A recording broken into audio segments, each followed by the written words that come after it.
Hey guys, welcome to another episode of the Chad Prather Show. If you have not subscribed to Blaze TV, go to blazetv.com/Chad, use promo code Chad, and save on an annual subscription. I do not want you to miss tomorrow night's Overtime with my friend Riaz Patel. You saw Tuesday's episode, our debate. We continue that on with some pretty in-depth conversation, and I want you to watch that. We've got a number of great conversations coming up in the days ahead, and I want you to not miss any of them. So you can only get them if you are a subscriber to Blaze TV. Also, as a subscriber, you are now you have access to the all-new theblaze.com, which is, we flipped the script on the tech overlords. We've now gotten rid of all of the ads, no more of the pop-ups that just inundate you when you go to these news sites. And we don't have to get censored anymore or demonetized or have anyone tell us that it's fake news. When we tell you that there's something there on Hunter Biden's laptop, we don't get censored. When we tell you that there's a lot of things that happen with COVID, we don't get our stories buried because they have these little bots that troll through and pick up on keywords. When we tell you that a person pretending to be a man is actually a woman, we don't get censored because of that, and it's a beautiful thing, free speech, and you can get that at theblaze.com. Normally on Thursdays we get off the rails. Today I want to stay on the rails a little bit because we have, I think I speak for all of you when I remind you and say there's an important election coming up, and 2024 is fast approaching. What's going to happen? We don't know. There's so many things going on a global scale, but I'm concerned with this country. I'm concerned with what's happening here in America, but I'm specifically concerned with what I consider to be the center of the universe, and that is the great state of Texas, the Republic of Texas. Not only the greatest state, I think it's the greatest country in the world. And I want to spend a little time talking with my friend Julie Clark. Julie, you're running for Congress. You're running for Congress. I know, crazy, right? You got to be. Right. You got to be. But I like that. I wrote a book a couple of years ago called Am I Crazy? I think the world needs a certain level of insanity out there. That's what makes people the world changers. And I have publicly endorsed you and will continue to do so. I think you're the right candidate for the job. You are looking to unseat and replace Tony Gonzales. Right. For those of you who don't know, Tony just made the news again by choosing to go the more Democrat route in the Speaker of the Speaker of the House vote last week, and I think he's somebody that needs to be replaced. We've got some major issues going on. Where'd you come from? Tell me a little bit about your background, first of all, before we get into the crazy why of why you're doing it. Okay, well, first let me just say thank you for this opportunity. Sure. And thank you for the endorsement. We truly appreciate your support in this race as well. I know that you've done a lot for the state of Texas as well, with not only with your own race, but what you continue to do after your race to educate the people. So thank you. So I am a born and raised Texan. I am not a politician, and I never thought that I would be in this position right now to run for any elected official position. I am married. I have 3 kids, and just your average Texan conservative that works hard for a living, took care of my kids. We go to church and went to sports and come home and cook dinner and all of that, what normal conservatives who are hardworking do. And they show up to vote at the polls when it's time to vote. And I was really floored 4 years ago with what I saw happen in this country. And to me, it felt like it was like a flip overnight. Maybe those that were more political maybe saw this coming, but I truly didn't. And I would come home from work and I would see the news and I would get furious about what was happening to this country, and decided that I needed to get involved. And I was a medical device rep for 30 years and decided to run for an election in my own county as I got involved and saw the corruption in my own county, and said, I can't stop now. People need to be held accountable. There needs to be transparency. We need to bring integrity and character back to elected official positions because they work for the people. And that's truly, I think, what the elected officials or politicians have forgotten.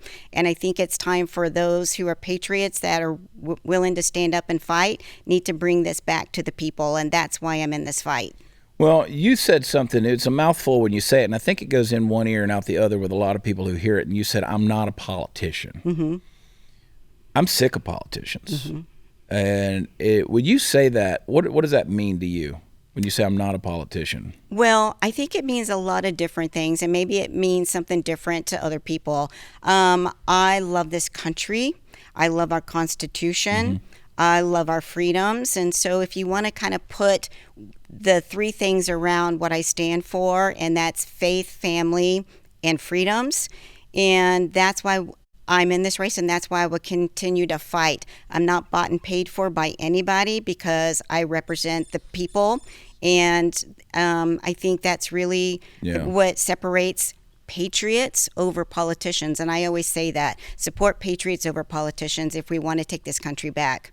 You know, I see the trolls on the internet, and I don't want to read the comments, but I do. You know, mm-hmm. I see what people are saying because I try to see where people are coming from. But you see the bots, and they say, well, that's such an overused word, patriot. Right. What does that mean anymore? You guys aren't patriots. Y'all are.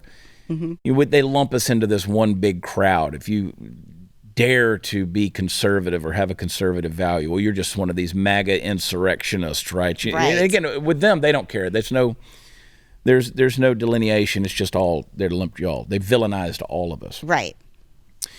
But you're a bulldog. I mean, you're a fighter, mm-hmm. and I like that about you because you know I've talked with some other folks out there, and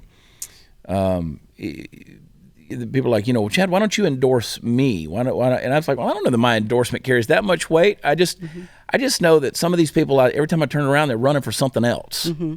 You know, and when somebody like you that just has a vested interest in being a citizen patriot mm-hmm. and wants to see that freedom mm-hmm. not only maintained but restored, because we've lost a lot of it, you know. Right. And you talk about, you know, faith and freedoms, and let's talk a little bit about what do you think we've lost at this stage in the game? I mean, do you even trust the elections anymore? Well, you know, that's a great question, and we've lost a lot, and it's going to be hard to get back to where we were even, 3 years ago. Mm-hmm. And so one of the things that I didn't mention earlier is that when I decided to get involved and I was elected as the Medina County Republican chair, that was a fight in itself because the corrupt people in my county knew that I didn't go along with their story and their narrative. And they really came to me and they said, Julie, shut up and go with the flow, and you can be county chair as long as you want. And I said, never going to happen. Yeah. We are here to be transparent. We are sick and tired of the corrupt people, no matter what level, whether it's county level all the way up to your congressman or senator, and we're going to do something about it. And we're going to get true people, when you talk about patriots, that are here to fight. And so when you look at, and I'm just giving you what I look at now when I look at a candidate or we vet a candidate, is I don't want someone in the fight today that hasn't been in the fight at least over the last 4 years, because the last 4 years has been one of the biggest fights of our freedom of speech, our religion, mandates. I mean, so many things that you would have never thought in such a short period of time, that if they haven't been on the forefront of this fight anywhere, wherever it's the schools, school boards, I mean, there's so many, then I don't want them representing me because they truly are not in this fight to protect the people. When you think of running as a Republican, running as a conservative, to you, what does that mean, being a conservative? Well, it's funny because there's a lot of people talking about the word conservative over Republican. Right. And I think there is a slight difference between the two. And so when I think of conservative, yes, I feel like I'm an old school conservative Texan. If people that have lived in the state of Texas and, older my age, they kind of know we're old school kind of, where we look at faith and families and the family unit and having dinner with your kids and, bringing that value back. And I think when you look at conservatives, you're looking at truly, the foundation of this country and our freedoms and what we have fought for to be free today with our veterans. And I think really that's what separates the Republicans, because to me, it's truly hard. Yes, I'm a Republican and I support the platforms and our values that we stand for, but unfortunately, we've had a lot of infiltrators into the Republican Party Crazy, that right? truly are not Republicans. So there wouldn't be a conservative, if that makes sense, where you kind of draw the line between the difference. There's an R by their name. There's an R by their name. It should but stand they're for not. Rhino. Exactly. Yeah. And so, I mean, I think that's what separates people now from a Republican, from a conservative. And so you really have to make that. And so we get a lot of people saying that, why is there so much infighting in the Republican Party? Well, you know what? We're not infighting. We're just trying to get those infiltrators out of our party and put them back where they belong on the other side of the table, and be able to stand behind our values. And I think that's really where the difference and the separation is between the two. It's like, Tony Gonzales. Like, I'm not on that guy's team. Like, we're not infighting. I'm not in with him. Right. I don't see where his values align with what I value. Who's the guy in Nebraska that became the blowhard here? What's his name? No.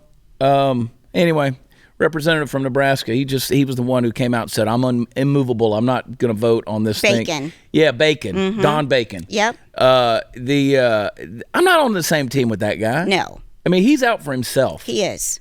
And I'm not. I don't. I see stuff like that. It's like, that's not infighting. Right. We have a problem. We do. We've seen the enemy, and he is us. He is. And let me tell you, so in this race for District 23, and for those that don't know what Congressional District 23 looks like, it starts as a piece of San Antonio down to Del Rio and across to El Paso. That's a big hunk of land. It is big. It's got 823 miles of border and 29 counties in this district. And to put that in perspective, there's 1,221 miles, if I'm not mistaken, of southern border with Mexico. Yes. You're 800 and how many? 23 miles. So let's say you're 2/3 of it. Right. Yeah, you're almost 3/4. You're 3/4 of that, basically. Right.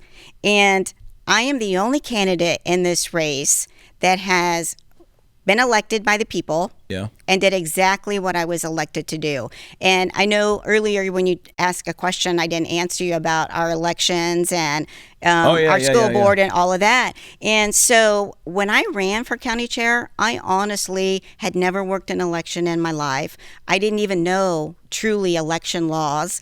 And there's a lot that goes behind a county chair. I didn't realize all the responsibilities. And this is a key position, and people need to understand, and they need to pay attention on who your county chair is and who your precinct chairs are. They're both elected positions, and they owe a responsibility to the people that elected them, even at the county level, the county precinct level. And so, but I was elected, and I won by a landslide, which I told you that, my county said, shut up, and they put an opponent against me from New York who had never been to a GOP meeting before. Yes. What is wrong with people in Texas? I know. Right. Get a rope. Right. So we had to campaign hard for this race, and people may not know either that the county chair is the only elected position that is a volunteer position. So although you're elected, you are not paid for this position, and they are one of the hardest working positions, elected officials, with doing the elections, vetting candidates, and really rallying your group and your county to show up and vote for people who need to win elections. And so when you look at that, yes, I can tell you election law inside and out. We ran our elections, and we had some issues in Medina County, which I can talk about. And so, yes, we have issues with elections across the country, not just in the state of Texas. And I held our elected officials accountable to hold our platform and represent the people that elected them. And so when you talk about Tony Gonzales, he was censored by the Republican Party of Texas. Some know that, some don't know that. And I actually wrote that censure that passed in Medina County along with my CEC. 21 counties supported that censure, 16 in District 23, which is more than half of his district voted to censor him. Wow. Yes. That's a heck of a track record for him. It is. Here's what we're going to do. We're going to take a break. Okay. I'm going to do an ad read here and talk about a sponsor. And I want to talk a little bit about why specifically this position for you, why everybody in America needs to care about this. And we're going to talk about the border, and it's scary. All right. Guys, I've told you over and over again, you got to clean your guns. I did it again this week. I can't. It's like my meditation at this point. I just pull the guns out, start cleaning them. No, seriously, it is a major responsibility of being a gun owner. You got to clean your guns. It's a dirty job, but you got to do it. The patches are messy. The rope cleaning elements, like the bore snake, they got that 2-color pattern. It hides the dirt when it comes through the barrel. That's not good enough. I have found a better solution in Barrel Buddy. Barrel Buddy compresses to fill the interior of your gun's barrel, making sure to clean the rifling grooves. It comes in 7 different sizes, which will match any caliber firearm you own. And Barrel Buddy is composed of polymers that don't leave behind residual particles, so it's safer as well. It's an amazing concept. It cleans by scrubbing, collecting particulates. Then it absorbs any remaining residue and buffs the interior surface clean. You can even lubricate your firearm while you're cleaning it. So, cleaning your guns is a really important part of being a responsible gun owner, and Barrel Buddy is a new concept. It's a better concept. It's a safer concept, and it's a great way to take care of your firearms. So I want you to get some, and you're going to love them. Go to barrelbuddy.com. That's barrelbuddy.com. We'll be right back.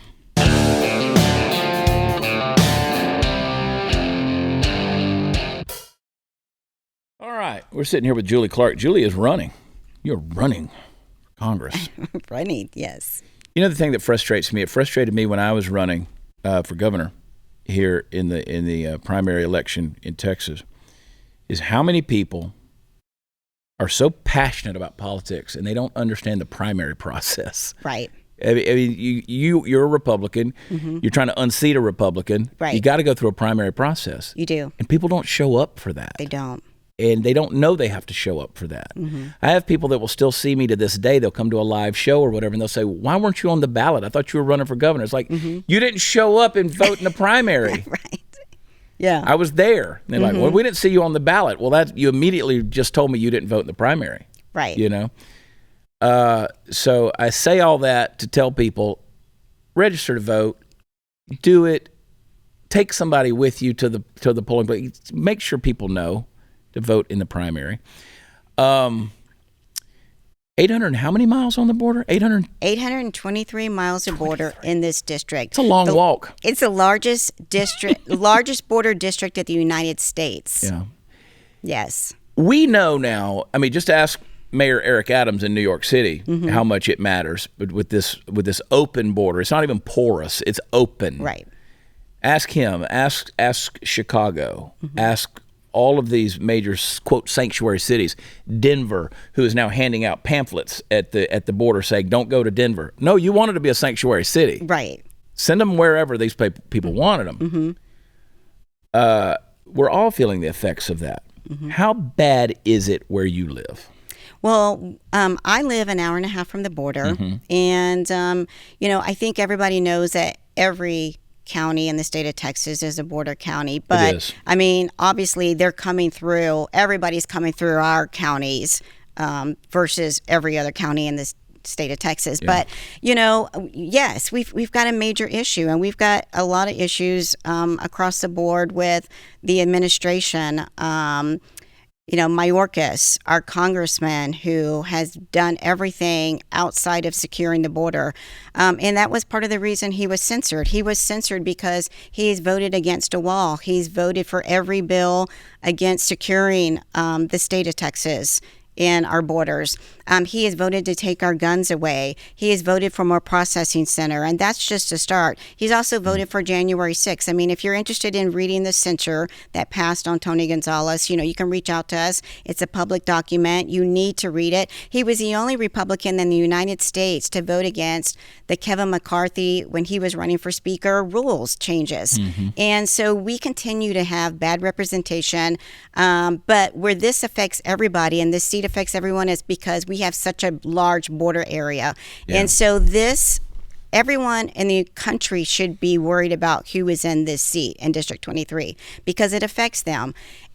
We went to the border last weekend to do an event. I mean, we go to the border all the time, but we were just really trying to bring some more awareness about what was happening. And we went to Eagle Pass, and for those that haven't been to Eagle Pass, there is, the water that's right there on the border. You've got Mexico on one side, you've got Eagle Pass on the other side.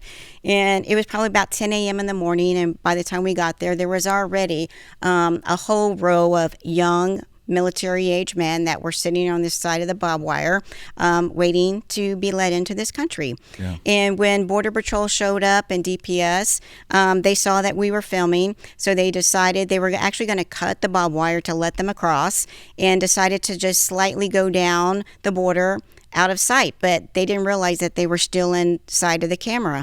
And if you go to our page, you can actually watch it live as we filmed it, that they cut the wire to let all of these young military-age men across our border. And so what happens after that? They are loaded up on a bus. They are taken to a processing center where they fill out a number of things. And one is they start getting Social Security. And the last question that they are asked is if they would like to register to vote in the United States of America. And from there, they are transported anywhere in this country that they want to go for room and board. And we continually have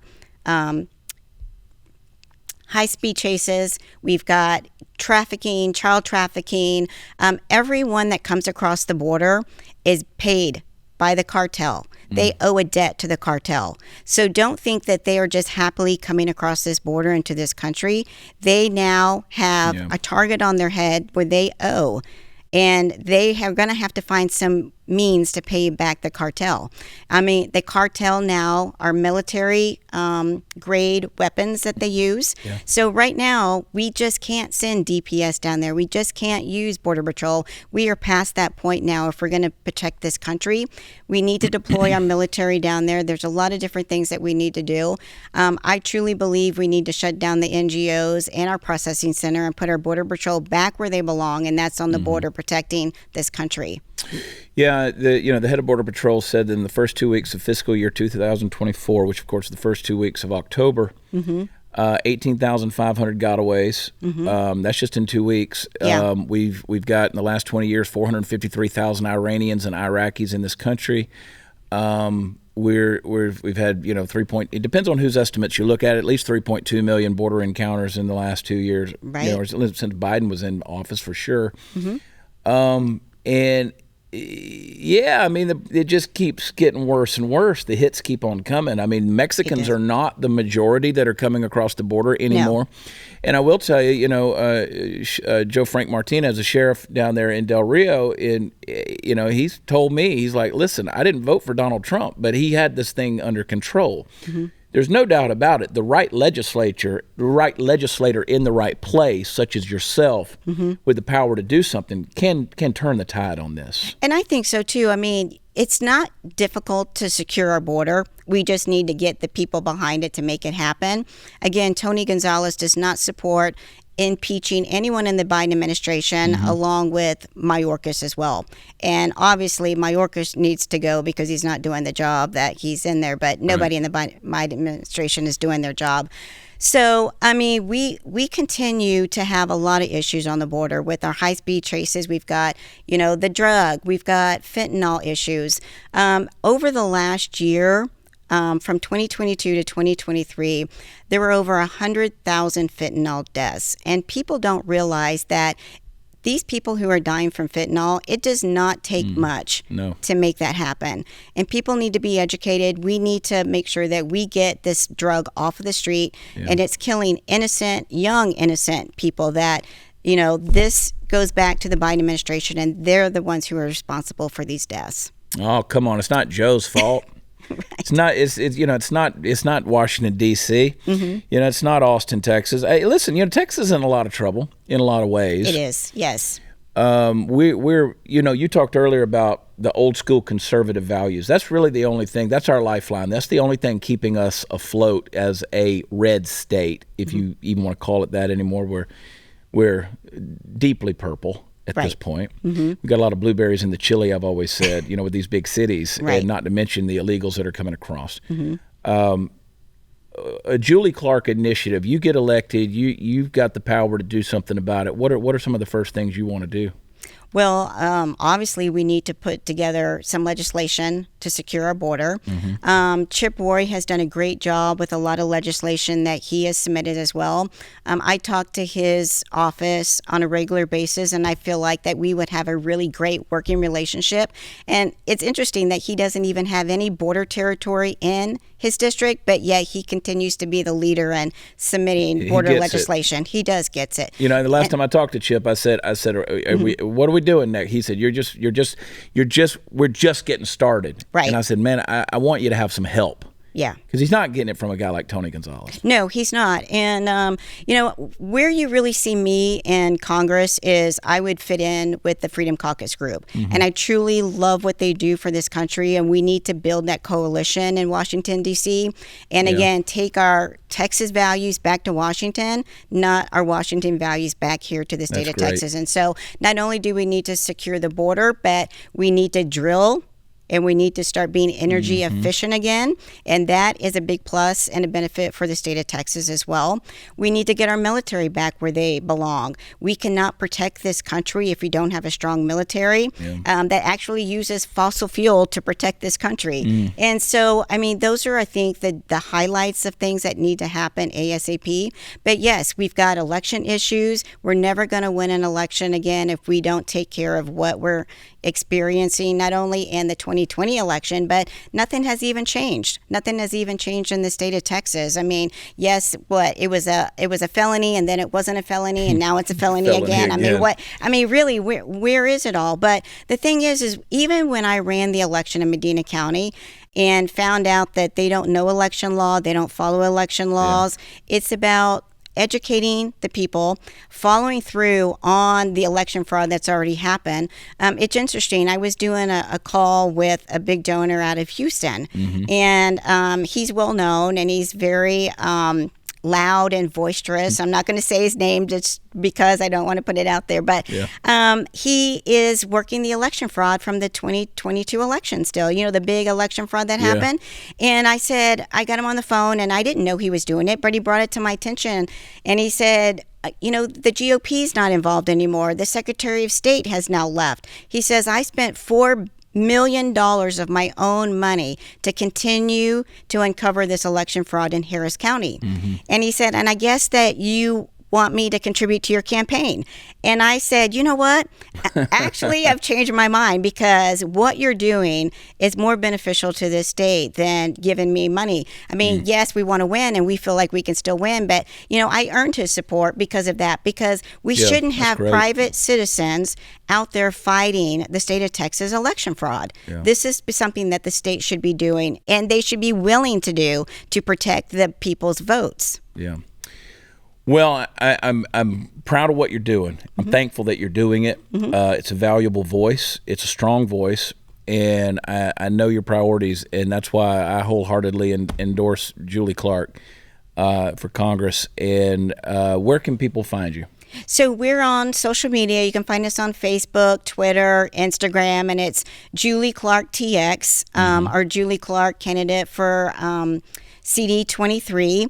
You can go to our website at Clark for Congress. You can read all about me. You can see all of our endorsements. We have over 30 endorsements, so we're really proud about the momentum and where we're at in this campaign. We feel like we are going to win this race. We are leading in fundraising, but we still need donations, so we would love, and every dollar matters. You know that. Well, what I've told people, everywhere I go, people say, are you going to run again? I said, listen, there's not enough money. You guys don't understand. When the powers that be decide on which candidate they want in there to be permanent Washington or permanent Austin or whatever the election may be, it's a black hole of money. That's why they keep winning. Right. And you can't raise enough money. It's always a need. You do. And I know, even as county chair, I used to preach the opposite, because we need to educate people. And you think that if they're educated, you don't need the money because they're going to show up and vote for the right people who have the right intentions for the American people. But for some reason, that just doesn't happen. You have to have the money to reach all of the voters. So you can go to clarkforcongress.com, $5, $10. You know, we love the max as well. We get a lot of 1776 donations. So if you feel the drive, because, you know, we're really the patriots that are in this race right now. I love it. We have a campaign shirt. Do you mind if I show it real fast? Show it, please. This is our campaign shirt, and you can see, if you've seen it right here. Rhino hunting permit. Yeah, so I am known as the Texas Rhino Hunter, and we are getting ready to start our Unleashing the Texas Rhino Tour. But if you donate to our campaign, we will send you a T-shirt as well. Great. So it has to be $25 or more. And once you do the donation, we'll reach out with an email and ask you for your size and address and all of that. So please donate, grab a shirt as well to support us. And I can tell you, when she gets up there, she won't be talking to her staff like Sheila Jackson Lee. She won't be cussing them out. You see that? I did see that. I know. But that doesn't surprise you, right? Not a bit. Yeah. People are insane. I know. We keep putting them in places of power. Yeah. Thank you. Thank you for coming on. Well, thank you for absolutely. Yeah, I appreciate it. And we'll keep on talking. Safe travels. I know you're headed back to the border. Yes. Tomorrow. So, yeah, safe travels. Praying for you. All right. This segment brought to you by betdsi.com. This is no endorsement for Julie Clark either, BetDSI. I don't think she's running on betting on the NFL, but I am. BetDSI.com. The NFL is back. It is in full swing. You want to bet, want to make extra money, you have fun with it. Right now, this audience gets 120% bonus match on your first deposit. That's double your money with promo code CHAD120. Bet on the NFL, the NBA, MMA. You can even bet on politics. You can probably bet if Julie Clark's going to win this thing. That's a great bet, actually. Right. Play, win, get paid. If you want the opportunity to win big, go to betdsi.com. Use promo code CHAD120. You can bet on the 2024 elections. They have been the industry leader for over a decade. I'm happy to have them on the show. That's betdsi.com, promo code CHAD120. Remember to bet responsibly. We'll be right back.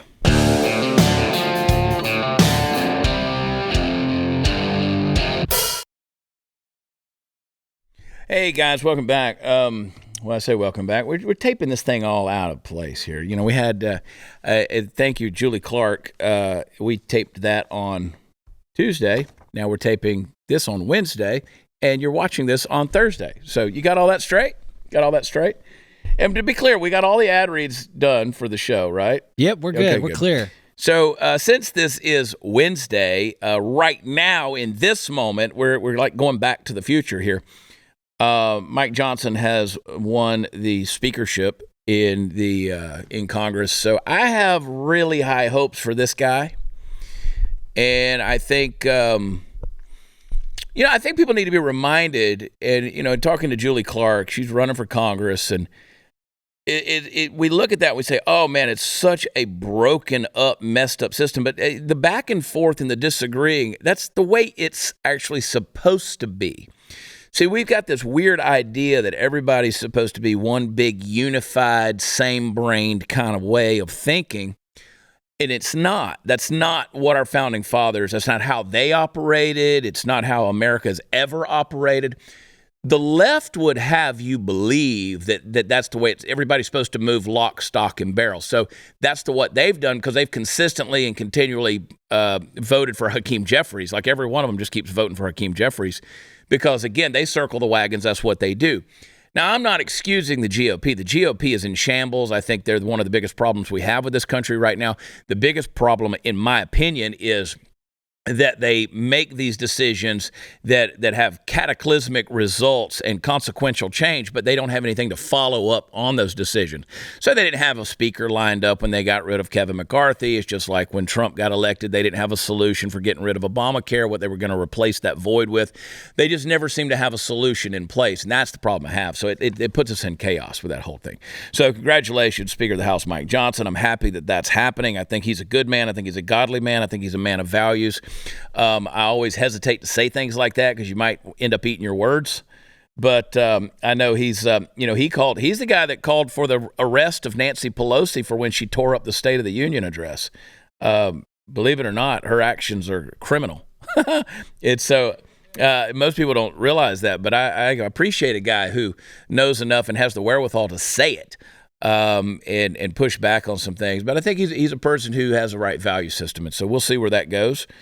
And there's no mistakes, folks. There's no mistakes. Gosh. And let me just also say, let me kind of debrief you on our Tuesday conversation with Riaz Patel. You know, some of you, most of you understood what we were trying to do.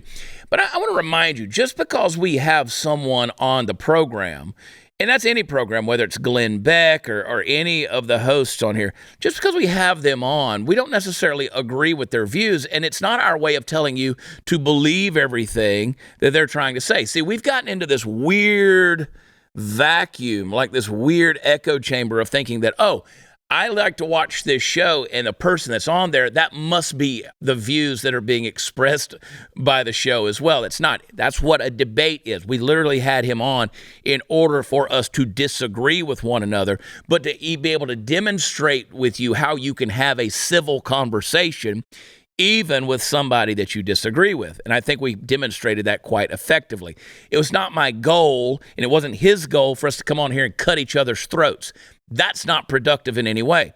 Now, again, to be fair, you're not privy to the private conversations he and I have over the phone or text message or between breaks or, you know, in a dressing room somewhere, because we disagree on things quite often, quite frequently. Most things. You know, I do not believe that you can be a gay Muslim. That's an oxymoron. You just can't. Now, you can be a Muslim in name only, which, as I've said to him, that's what you are. You're not a Muslim in practice. You've created this whole Muslim subgenre that really doesn't exist. It has no basis in the Quran or any of the teachings of Muhammad or the teachings of Islam. Nothing like that. You just created this thing because, again, if you'll pay attention to the conversation that we had, so much of what he had to say was about the way he feels about things. Now, he would probably say that's an unfair assessment. He's not here to defend himself, but it's my show and it's my banner and my name on the front of it, and I'll say whatever the hell I want to say. But I watched it when you watched it and listening back to it. It was so much, well, I just feel that it doesn't matter what you feel. As I said to him quite clearly on the show, dude, the people of Hamas would throw you off of a building.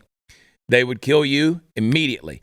And again, I don't care how many Muslims you know in Beverly Hills or Southern California. Literally a world away, both geographically, politically, philosophically, ideologically, from what's going on in the Middle East. Americanized Muslims, they want them dead too. As far as they're concerned, they're infidels. And I stated that quite clearly on the show. So I don't want you guys getting lost. I want you to think critically. Occasionally when we have guests on here, you know, there were people on here saying, oh, I remember when this show used to be about comedy. This show has never really been about comedy. You know, there's other shows that I think you quite specifically can go watch in order to laugh. And yeah, we say a lot of smart-ass things around here to maybe get you to chuckle and smile. But my goal at the end of the day is to get you to think. Now, if that's not entertaining, okay, that's fine. I try to make the stuff that comes out of my mouth entertaining in a way. But when you're on the verge of World War III and you got warships from China in the Middle East, and you got a moron who is a puppet in the White House, and we can't afford anything in our country anymore. You can't even get a house mortgage without, paying, 35% of your annual income. It's not real funny anymore. So we could tell jokes, and yeah, I like to laugh along the way. But at the end of the day, the goal of this show is to help you think. I want you to think. So you housewives out there, you moms, you ladies, and I know you're out there listening with your earbuds in, and you kind of get turned on by the sound of my voice. I know you do. And you're loading the laundry machine, and it's like, I'm trusting you ladies out there because men are dumb. Men are dumb. Men are what's getting us into so much trouble because men with their bravado and their egos and all their crap and their vain pride, their prideful vainglory are getting us into this crap. You women, y'all are the neck that turns the head. And I'm trying to put these ideas in your head to think with complexity so that you can tell these men how to behave. You control the world, ladies. I don't know if you realize this or not.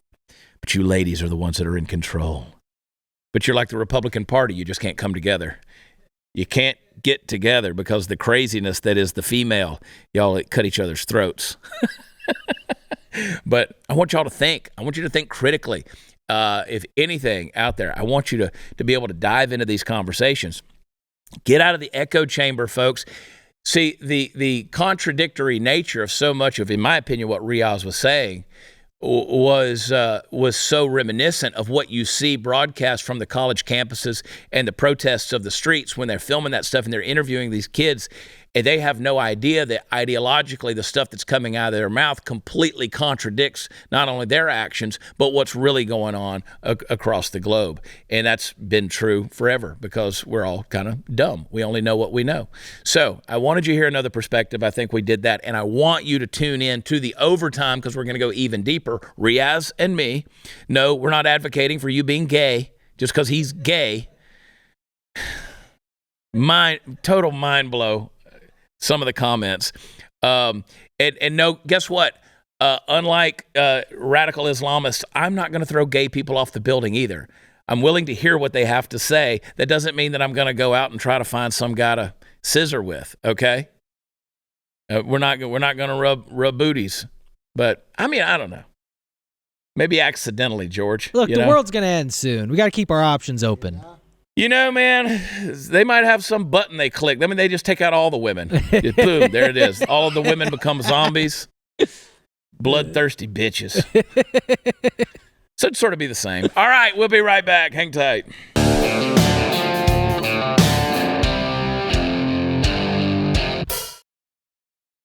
You know what I'd love for y'all to do is if you went over to watchchad.com and you bought a ticket to come see me in Tulsa.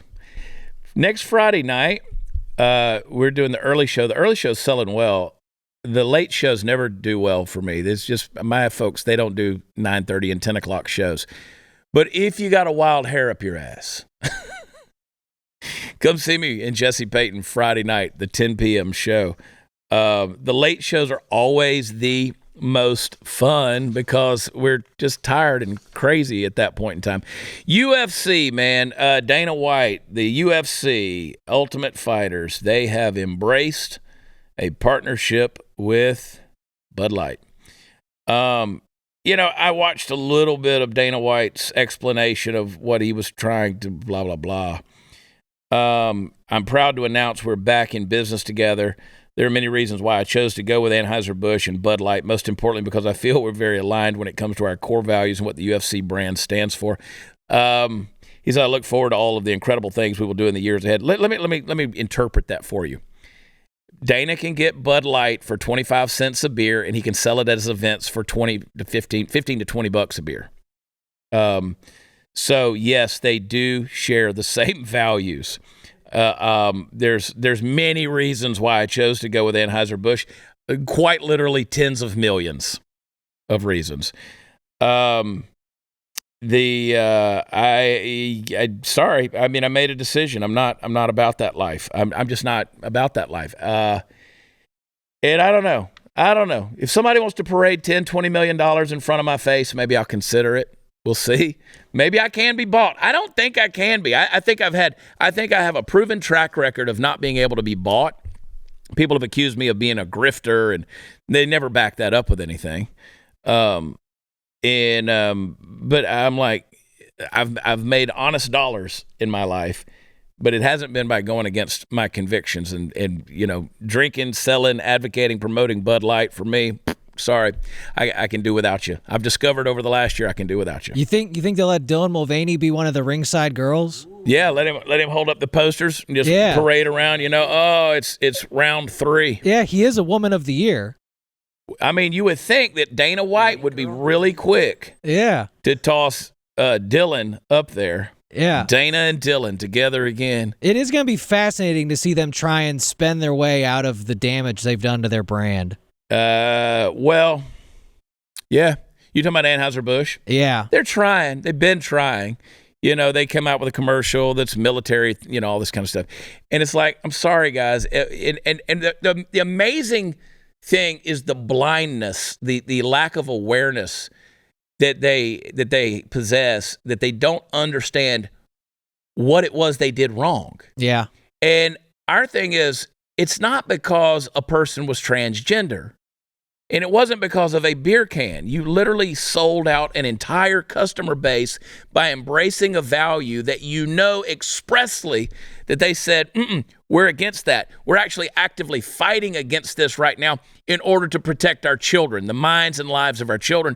We're trying to protect them from this kind of garbage consistently being thrown at them. And so what are you going to do is you're going to pervade culture with it even more by putting this person, Dylan Mulvaney, who is always saying he's a girl, not a woman, a girl. You're going to put him, as a promotional deal to say thank you for whatever on one can. One can was all it took to tell us that the biggest beer brand out there doesn't give a damn about the values of people, the hardworking people out there who are working really hard day in and day out to protect traditional values. You just said, screw y'all, we're going to do whatever we want to do in the name of wokeness and appear like we're, diverse and inclusive and all of these things. And you basically spit in their face. It's what you did. It wasn't about a tranny. It wasn't about that. Nobody's threatened by that dude. It was about a value system, and you just spit in their face. And so, I don't watch UFC now. I never have. I'm happy to never watch it again. I could care less. If Dana White wants to do that, that's between him and his conscience. That's his business. I'm all for free market. I'm not going to judge the man for doing it. I just don't have to participate financially in anything, you got going on. And listen, if Anderson Bean Boots or whoever decides to, take on Bud Light too, watch this. It's gone. I'm out. I'll go barefooted. How about that? Anybody out there, I don't have to support you. It's okay. And, I'm just that guy. It's not a boycott. You don't exist to me anymore. Bud Light was my go-to. I don't drink beer, but if I had a beer, it was always simple. I just say, give me a Bud Light. Rolls off the tongue. Give me one of your water beers. Give me some of your water swill. I'll have 2 of them and I'm done. Back to the tequila. All right. Hang tight. We'll be right back.